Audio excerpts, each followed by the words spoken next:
When you live a life where people keep telling you what you can't do, you start getting inspired to prove to the world what you can do, that you can live way beyond your limitations in this case. People love to tell me what I can't do. And every time they do, I prove them wrong. Can't dance, can't finish a race, can't climb a mountain.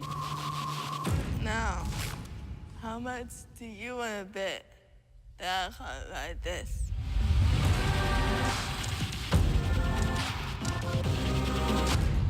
Come on, bet me I can't.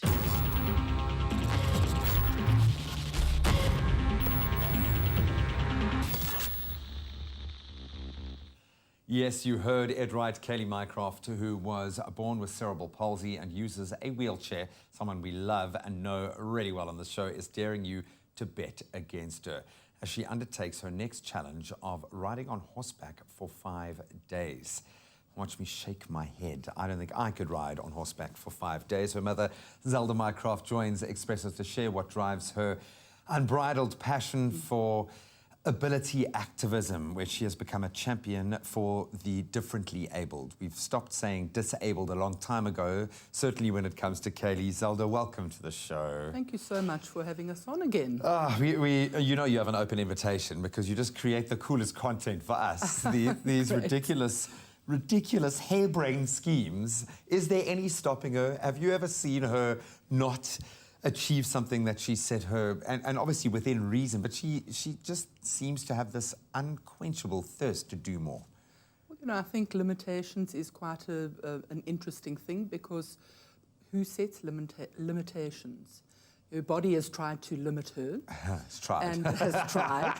And, you know, as long as you try to do things differently, and I think Chaeli is very flexible, that she allows things to find her. I love that. She isn't in charge of all of the projects that she does. She invites people into her life to do crazy things with her. Is that why she is asking us to bet against her? Is that engineered to fire her up even more?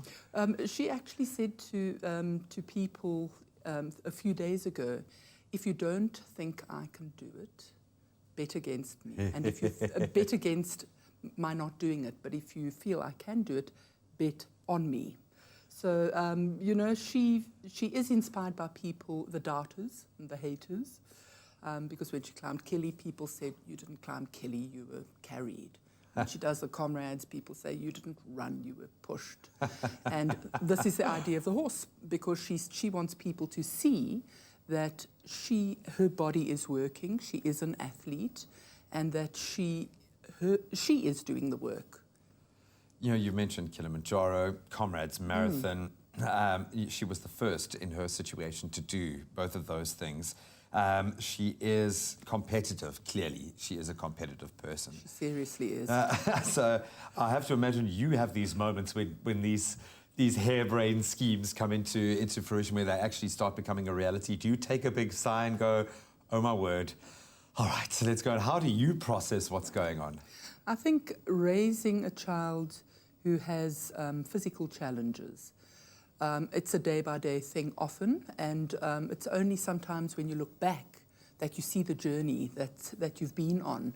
And for us, it's always been important to focus on ability and to live in possibility, and to raise her to believe that she can do anything she sets her heart to. She might have to find a different way of doing it, and it might take longer, but that anything is possible. And I think this horse ride is definitely, I think, the most physically challenging thing she's ever done, because she's going to be largely unsupported on a horse. It's a moving animal. It's difficult enough for her to control her own body. When she got on the horse about 8 weeks ago for the first time, she couldn't sit upright. So she started obviously being on the horse regularly, and then she's also started CrossFit. So obviously adaptive CrossFit, but it's for her to gain more control of her upper body so that she can sit upright on the horse and actually be in control of the situation. I'm so glad that we've got you here, Zelda, to get a mother's perspective, because a lot of this is for the campaign and for everyone else that's in her situation, so many differently abled people, but also a lot of this is for her. And I hope that that is taken on board, that, you know, this is her journey, and what you are providing for her as a daughter is awe-inspiring. I've got goosebumps, and I'm feeling a little bit emotional about it, but it really is absolutely amazing. We're going to get into how people can help and where these funds are going. But thank you so much. Absolutely love having you here. We are going to go and bet, and I'm going to bet on Chaeli, in fact. But she dares you to go and visit betchaelicant.com to donate to this brave and very, very worthy cause. It's my feel-good breakfast show. It's my feel-good breakfast show. It's your feel-good breakfast show, Expresso. And before the break, we sat down with the indomitable Zelda Mycroft, the mother of equally indomitable ability activist Chaeli Mycroft, who has set herself her next challenge of riding on horseback for 5 days straight. We return with Zelda to find out just what it takes to raise a determined and passionate young lady living with cerebral palsy, like Chaeli. We're back with the inspirational Zelda Mycroft, the mother of Chaeli Mycroft, who we know really, really well on this show. An ability activist born with cerebral palsy who has set her sights on riding on horseback for 5 straight days. She's even joined CrossFit to build up the physical strength to be able to do it, but I think the mental strength was there from a long time ago. How do you foster that in your child? Is that something that you set out to do, or was it there with Chaeli? I think it's a bit of both. I was raised by very resilient parents, and I think resilient parents raise resilient children. Yeah. And we always expected her, and her sister Erin always expected her to just be a sibling and to do a bit and not be lazy.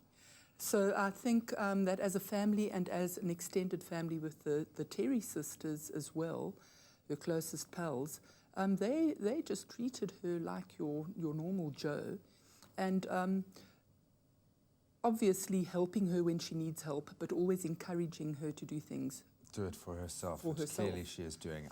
And Chaeli made an interesting point about independence.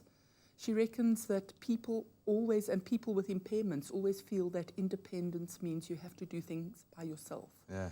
And for her, that's not the definition. It's we need help, and if we can do as much as we can with the support of others, we're creating a different form of independence in ourselves. You're also inspiring people around you as well, giving them these life-changing moments. I have to get serious for a second, because so many times I would imagine that you take it to number 99, it's about to be this inspirational, validating moment, and then real life kicks in and Chaeli goes back to hospital for an operation, or you discover a new physical challenge. How do you as a mother feel and cope with those situations?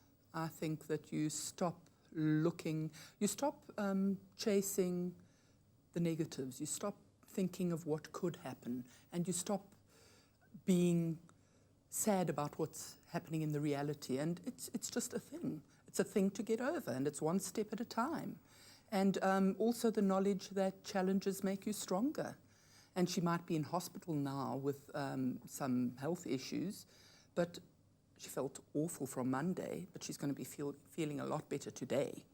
And tomorrow is going to be even better, and it's going to allow her to do what she needs to do next week, and then on the 19th when she climbs on a horse. On a horse, so it's a process, and you know, if you do the woe is me thing all the time, nothing good comes of that. You're not moving forward.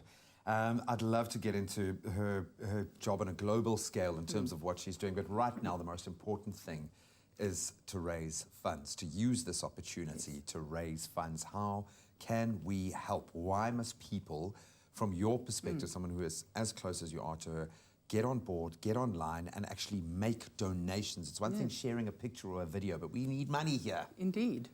You know, when Chaeli was 3, she was denied access to a mainstream education. She wasn't denied entry into mainstream preschools.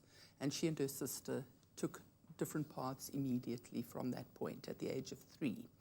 And she is doing the horseback ride to raise funds for an inclusive preschool that we've started. We have children with various forms of impairments in the school with able-bodied kids. And these kids, this is the first time they've been able to access education.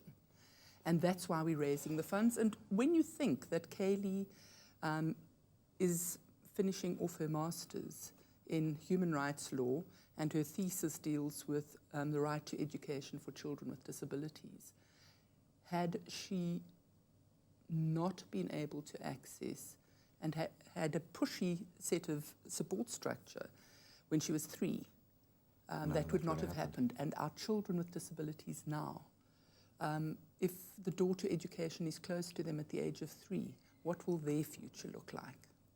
We all have an opportunity to, in essence, get on that horse with Chaeli and help to support her through those 5 days. But just imagine how many children we can help in the future, how many incredible leaders, activists we are going to help to give that platform for generations to come because of what's happening now. So please go and vote. I absolutely love you. I think I've met Chaeli many times and interviewed, and I could never understand how crazy and wonderful she is. Zelda, now I understand exactly. My Twitter name is, I'm so not 21st century, my Twitter handle is Mad Mom Zelda. Mad Mom Zelda. What the fact that you have a handle, that's enough. That's enough, Zelda. You're an absolutely beautiful human being. Thank you so much. And please send all of our love to will Chaeli. give her You know hugs. how much Thank you. we love her. Go on and bet that Chaeli can't. I dare you. In fact, she dares you. Go and visit betchaelicant.com to donate for this unbelievably brave young lady, family, and cause. It is so worth it.